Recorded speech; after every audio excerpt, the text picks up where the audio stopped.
Hello everyone, today's poem is Daya, Wen Wang, a Daya poem from the Book of Songs. Daya and Xiaoya, the big Ya and small Ya, normally was generally called as Ya, was one of the three main chapters to consist the Book of Songs. So briefly, Feng Ya Song, the states wind, the Ya, and eulogy songs. So this is the three major chapters of the Book of Songs. The states wind reflect the local flavor of each state, especially the flavor of the state's capital. And the Ya chapter reflects the flavor of the capital area. It's a big basin, roughly 400 kilometers east to west, and roughly 50 to 80 kilometers north to south. And in the south, the South Mountains. In the north, it's the North Mountains. And the two mountains almost meet each other at both ends, at the east end, at the west end. So it's just roughly like an olive. So the capital, the town of capital, was almost sitting in the center of this olive basin. And all the olive are so-called capital area in Chinese, Wangji or Wangji Qianli. So it's in Chinese, they claim it's roughly 1,000 Chinese miles of this area. So it's a big area. So the poems of Ya, both the Xiaoya and Daya, are generated or written by the people live in this big area. And the differences between Xiaoya, the small Ya, and the big Ya is not quite clear till today. There's so many sayings. Someone says the music is different because all these poems actually are songs with music. So they are with different flavor. Another saying is the poem of Daya was written by the senior noble person. And I believe so. And especially I personally believe the poem of Daya was written by the states lord, those states lord from as a descendant of the King of Zhou. So they share the same blood, they share the same language, and they share the same value, and of course the same living styles. We can see this by comparing the content between Xiaoya and Daya. So they share a lot of the same subjects, like the dining parties, the song for the Lord, and the song of blaming to the king or to something. But this is quite a fill in Daya. The almost half of the poem in Daya is the sort of the epic poems. So they trace down the ancestors of the Zhou tribe.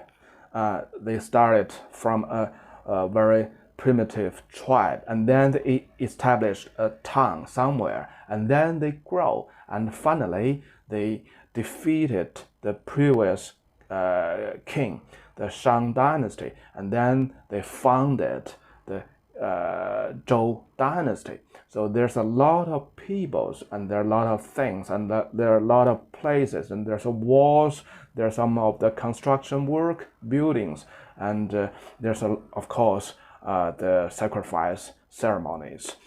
So it's sort of the very detailed epic stories about heroes, about their ancestors, and there's nothing of this kind in Xiaoya.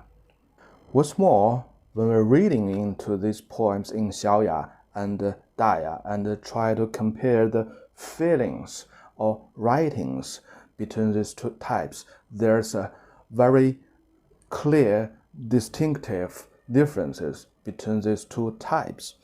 And when we're reading the poems in Daya, it's hard to tell the feelings, but it's just like a big boss was writing something or talking to you. And when we're reading the poems in Xiaoya, it's just like a middle-level management person is writing or talking to you. And or just like the poems in Daya, just like the president, he oversees everything, and he looks more far away, and he was much more confident, and he don't get to the very detailed things. He just gave you the facts and gave you the directions. It's very confident.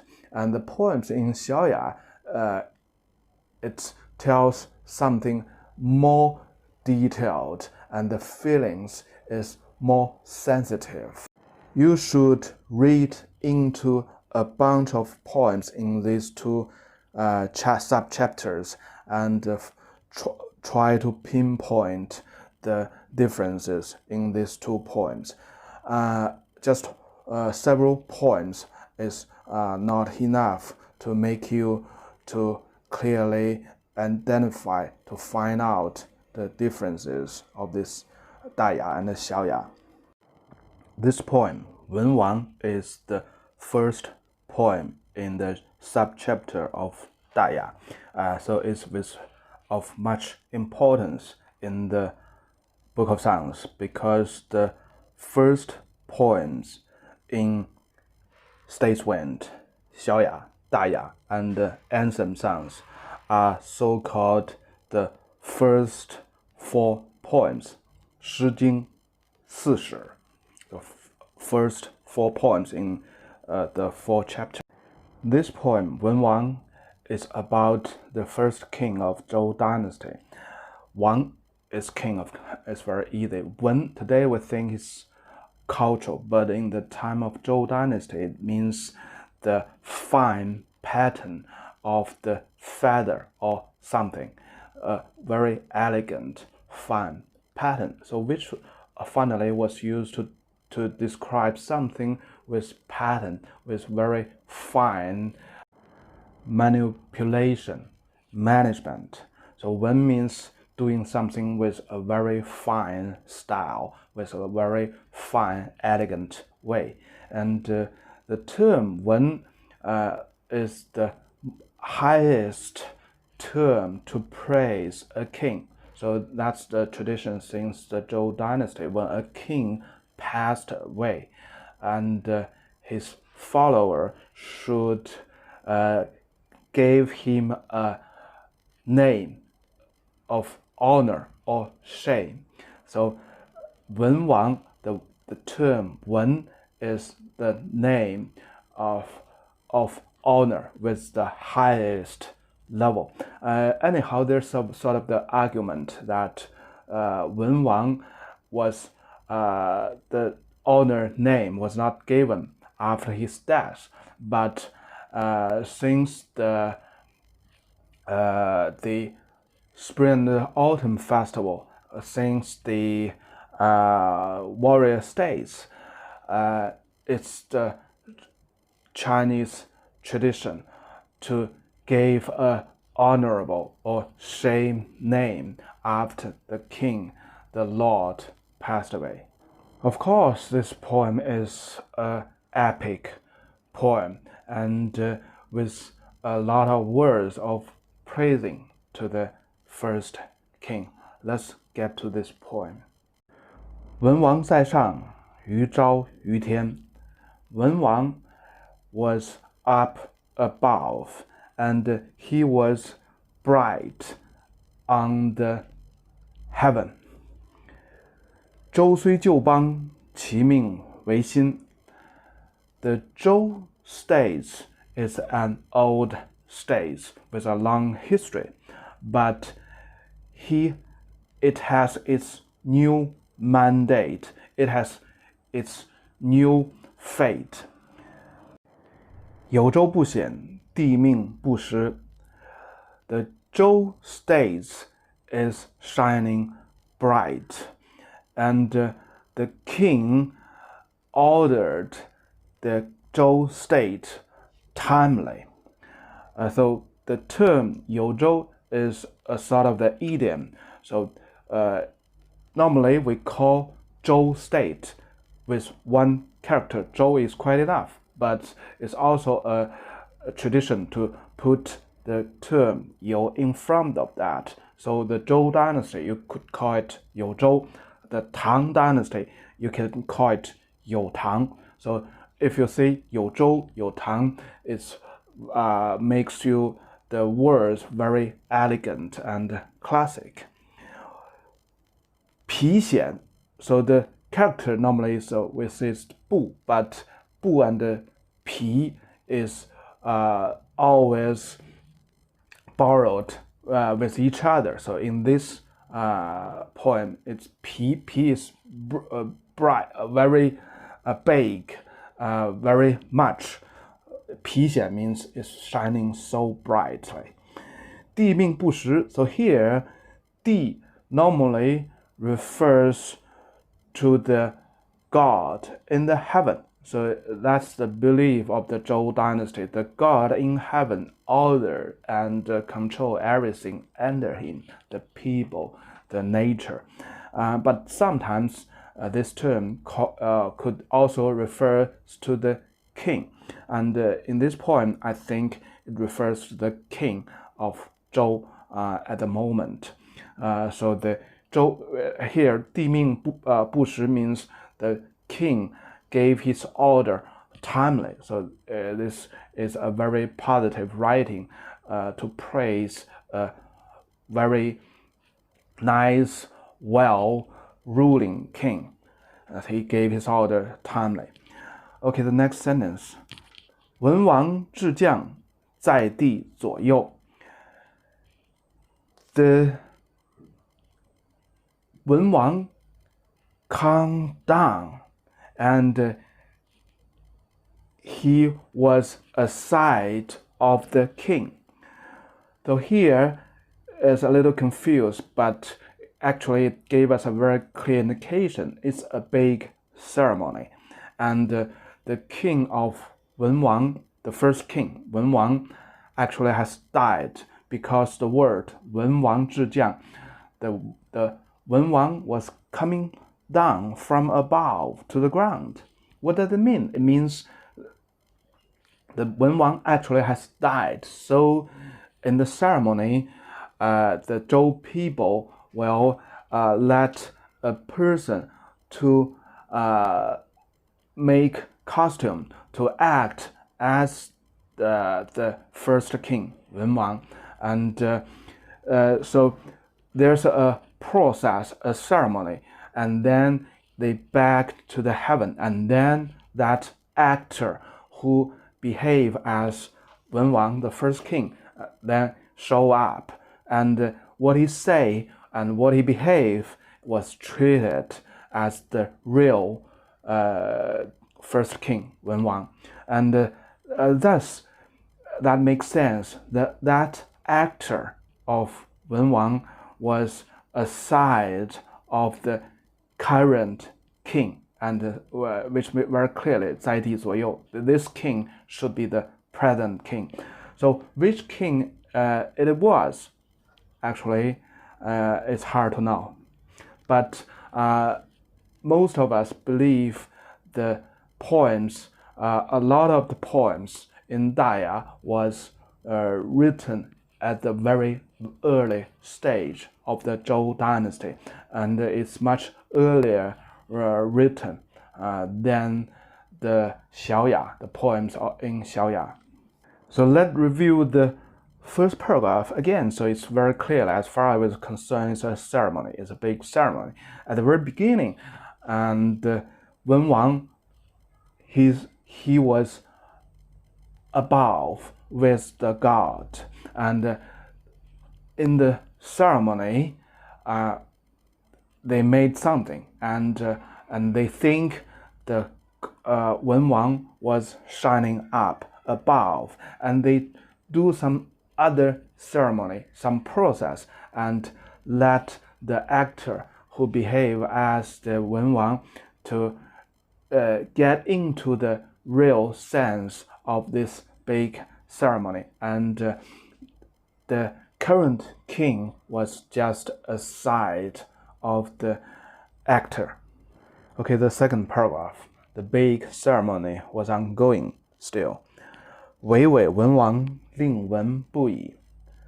The actor of Wen Wang was walking along, and while he was walking, he hears others, and he gave orders timely. The character Wei Wei is describing that the actor of the king was walking along. Okay, the next sentence. 臣次载州侯文王孙子. So here is two borrowed words. The second, today we read as Xi, actually is 次, is gave something to the junior people.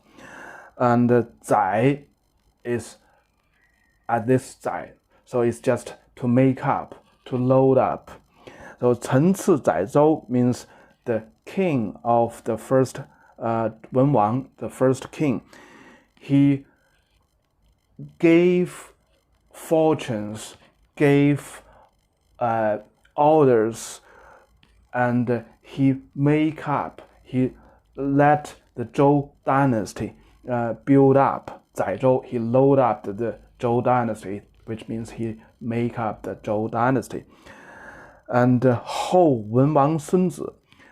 后 is a verb, and it means to entitle his descendants as the Lord. Hou is the title of Lord.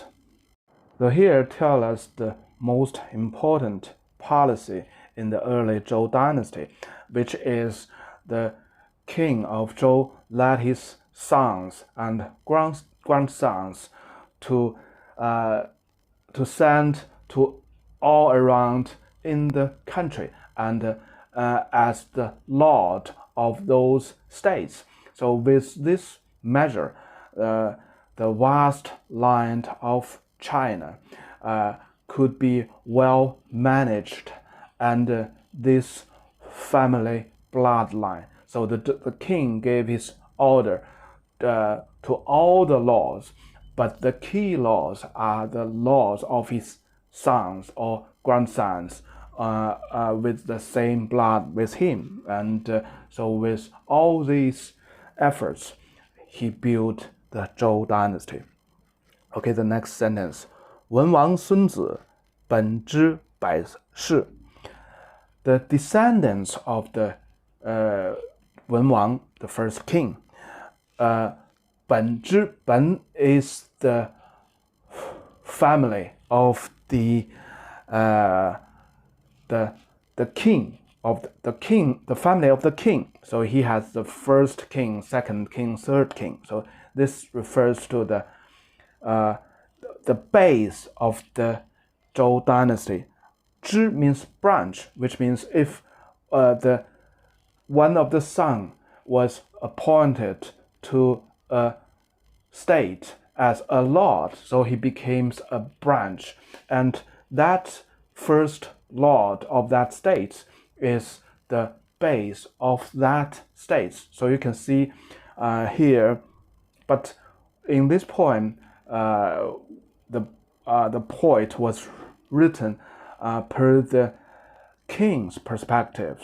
So all those laws are the branches, and the family of the king, the first king, second king, the third king, fourth king, are the base, are the root of the whole country of the Zhou dynasty, and they will last for 100 generations. By 100, 世 means generations. So this is a wish, so it's not the reality.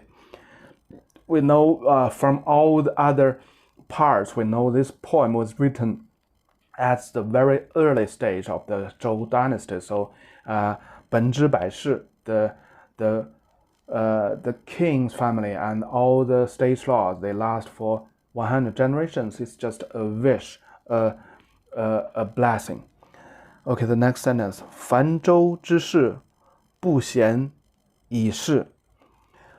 疲闲已逝. And this sentence extends the blessing to all the Zhou people. So in the capital area, which is the root of the Zhou dynasty, there are Zhou families, and there are non-Zhou families, but they are still contributors to build the Zhou dynasty. So this sentence tells all the people in the capital area of the Zhou country, Zhou capital. No matter you are the Zhou family or you're not belong to the Zhou family, you are shining bright with many dynasties. With many generations. 皮闲也是, big, bright, and last for generations. The second paragraph gave us a snapshot that the process was ongoing, and the actor of Wen Wang, he was making order and gave his blessing to the Zhou family, the state laws, his descendants, and all the other people that lived around or with the Zhou people. Okay, the third paragraph. 世之疲显，绝犹异义. The generations, they are all shining bright, and all the people around, they are just like the wings of the bird. They are so abundant and cover up each other.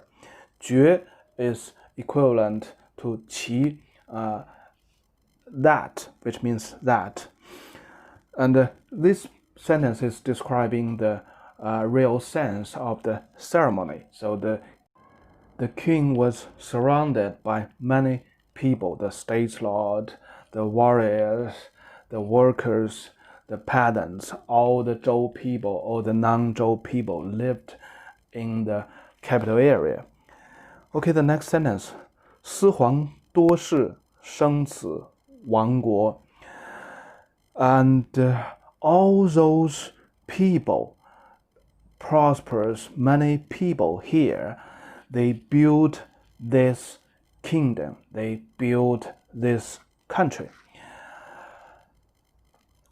亡国克生，为州之珍. So 亡国 actually is two characters. It's not kingdom. Today, 亡国 means kingdom. It's a noun. And here, 王 is the ruling, the king ruling. So 亡国 means the king ruling the country. And 克 is capable, can do. 能克生 means they can build, they can cultivate. The cultivate refers to two things: to cultivate the family, to cultivate the later generations, and also cultivate their wealth. So 亡国克生 means the king well ruled the country, and the country is getting more prosperous with more populations. And 为州之政, and that's the key, that's the fundamental, that's the most decent things for the Zhou dynasty. 真 means fortune, means decent, which means correct, 济济多士，文王以宁 with so many talented people in our country, in our capital, our king will be in peace finally. So the third paragraph gave us a picture of this ceremony. The people are so crowded and they are all talented people. 济济多士 士 means the citizen, the junior citizens. So in the Zhou dynasty, people are leveled. The king, of course, was the big boss, and then he has a bunch of state laws, central officers in the central government. So they are so-called 大夫, and under the 大夫, they are the 士, and the 士 could be some of the specialists, or could be the peasant or workers, but they hold their rights as a citizen. So here describe in the third paragraph, it described that in the capital of Zhou, the people are so talented and so prosperous, and finally the first king, the Wen Wang, will be in peace. Okay, that's for today. It's the first half of this poem. I will finish this poem with another video. And in the first part with the 3 paragraphs, it's quite like some of the poems in Xiaoya about a very typical ceremony to their ancestors, to God. But anyhow, when we entered to the second half of this poem, we will find a huge difference between those poems to Xiaoya, and it's just like an epic poem. It's more of history rather than a poem. Okay, that's for today. Bye bye.